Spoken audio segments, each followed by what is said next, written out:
بسم اللہ الرحمن الرحیم۔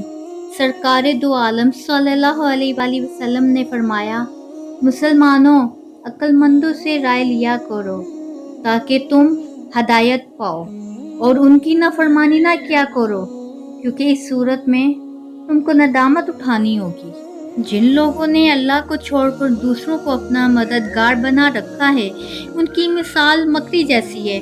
وہ بھی ایک گھر بناتی ہے اور سب سے کمزور گھر مکڑی کا ہی ہوتا ہے۔ کاش کہ یہ لوگ جانتے۔